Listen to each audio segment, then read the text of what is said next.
Yeah. When you buy an egg and bacon, egg, and cheese, this is what you want your wrapper to look like. That's see-through from the grease. It's a beautiful thing. Nothing cures a hangover like Dunkin' Donuts, black iced coffee, and a bacon, egg, and cheese. But that's not why we're here today. So I'm super excited because today is the day that I start this bad boy. The Augments Code by Zane Emerson. If you saw my first video about this, I've been talking with my buddy about this book that he's been writing for probably well over a year now. All I really know about it is that it's about superheroes in New York City. I know there's a character named Jon who was named after me. Whoever did the illustration for this really nailed it. I love it. It's beautiful. It just feels good. The book just feels good. Let's see what the back here says. I'll just read the first little paragraph here. When the super average play with superpowers, all of Earth becomes a game board. All of Earth. Nate Mercer had every intention of leading a perfectly normal life in a drastically altered world. A decade ago, the sky filled with thousands of blinking lights, causing completely average people to suddenly develop incredible superpowers. Known as augments, these gifted humans have only brought destruction as they engage in global battles for control. Nate wanted nothing to do with the chaos, but when he's caught in an augmented fight, he has no choice but to join the ranks or be left for dead. Well, I'm hooked. Sounds like we got this guy named Nate who accidentally stumbles into superpowers. Probably gonna end up listening to this on Audible because my boy Zane tells me that the narrator is awesome. So I'll start there, but because of how awesome this book looks, I'm probably definitely gonna have to read some of the physical copy as well. But yeah, let's get into it. Let's crack this bad boy open, shall we?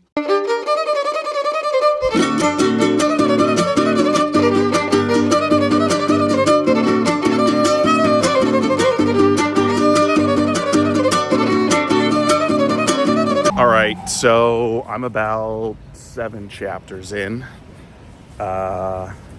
And I gotta say, I already fucking love it.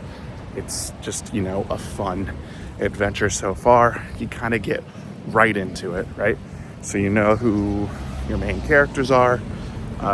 You know, kind of the basic premise, which you can already really see from the cover, right? Like, this is gonna be a superhero adventure.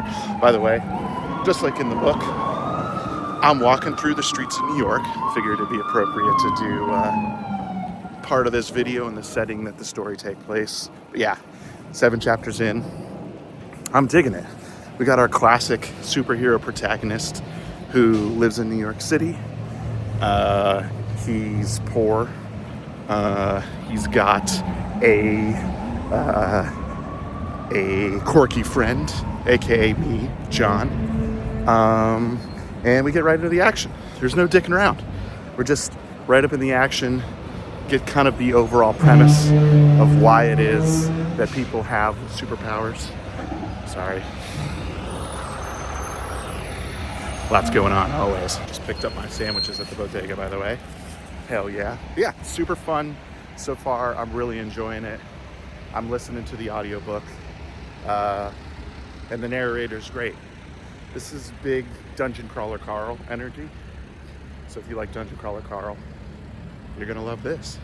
Yeah, what's great about this, I think, right off the bat, is like, it's easy with these LitRPG books for the authors to overcomplicate the whole real situation, like how you get superpowers, like how you interact without, for lack of a better word, without giving too much away. So, but the author is like done a great job at just like keeping it easy to understand for the reader, which I really appreciate. But yeah, more to come.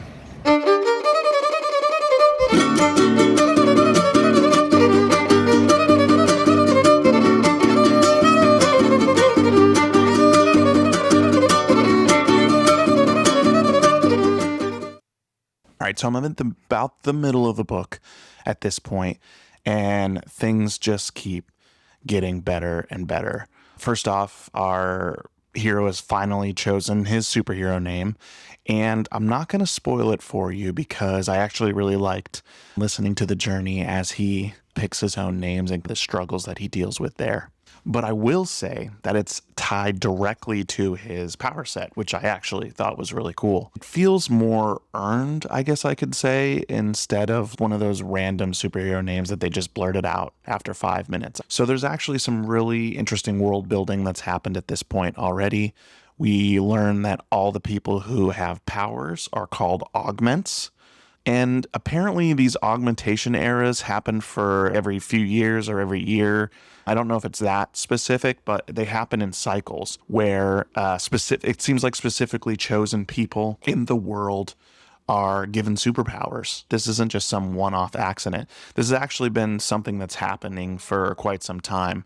It seems like maybe the last 10 years or so, roughly. Don't quote me on that. But what I think is really interesting is it's around this time, the halfway mark, when the story drops the bombshell that this is basically one giant video game that's existing within the real world.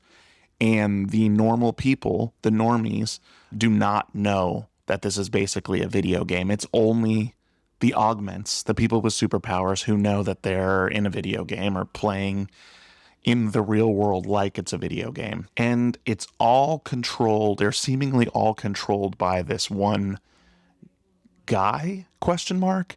I'm still not sure if he's like an AI himself, an alien, or a dude, but he seems like a screwed up dude, so I'm excited to figure out more about him. And the deeper the book goes, the more unsettling, I guess I would call it, the more unsettling this whole idea becomes, that they're controlled by this superior being, quote unquote superior being. And honestly, I think we're finally getting hints at who the big bad is going to be. I'm not 100% sure, but given the fact that this one in particular character keeps popping up, I think we're getting hints at who the big bad's going to be for the book, but maybe also this series. I'm not sure, but I'm excited to find out. The book starts planting seeds without fully revealing everything, which I really like, but you can feel the larger threat forming in the background.